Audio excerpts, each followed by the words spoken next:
Hi, my name is Adam Lewis, and today my audience is Sister Jenny, Brother Chris, Uncle William, and Aunt Dawn, and my wife is the camera lady, Kristen.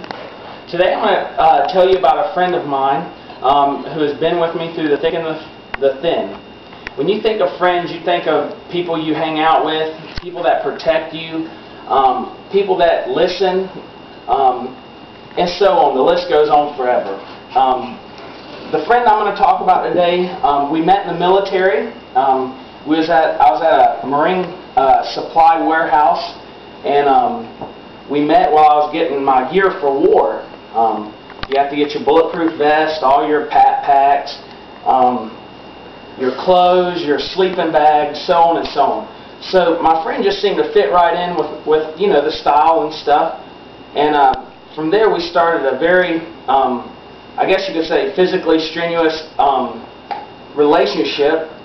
We spent many nights out in the field doing field ops and training.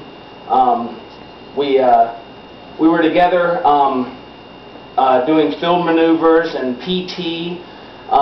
One physical activity we used to do that we would hate is mud endurance runs. It's a 3-mile mud course through the swampiest part of our base.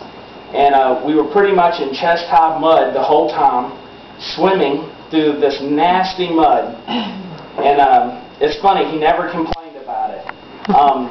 And at the end, we would just be covered in mud, and it was nasty. It was just horrible.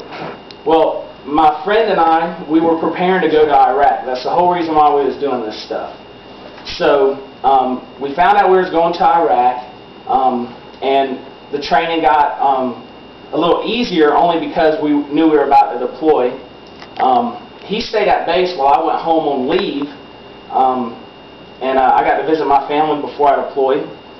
Well, once we deployed, me and my friend were in the same platoon together, and we spent a lot of days patrolling the cities.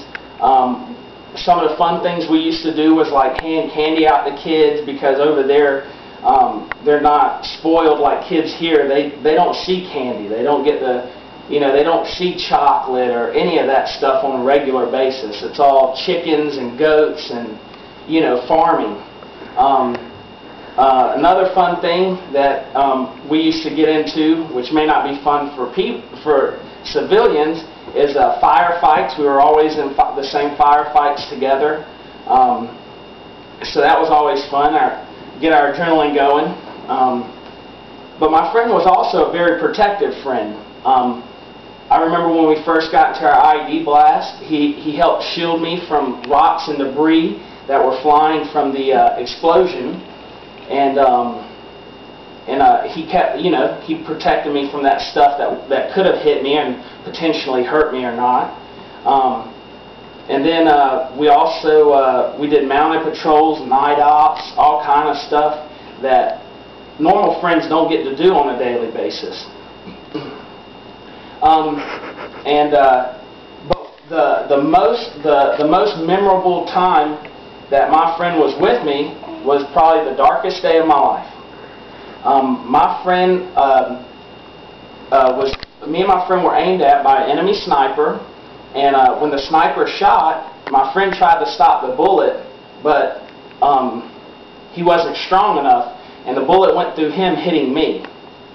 And my friend was able to actually, you know, he stayed with me until help arrived, and then he was just pushed off to the side as, you know, other people and medics and all that helped me.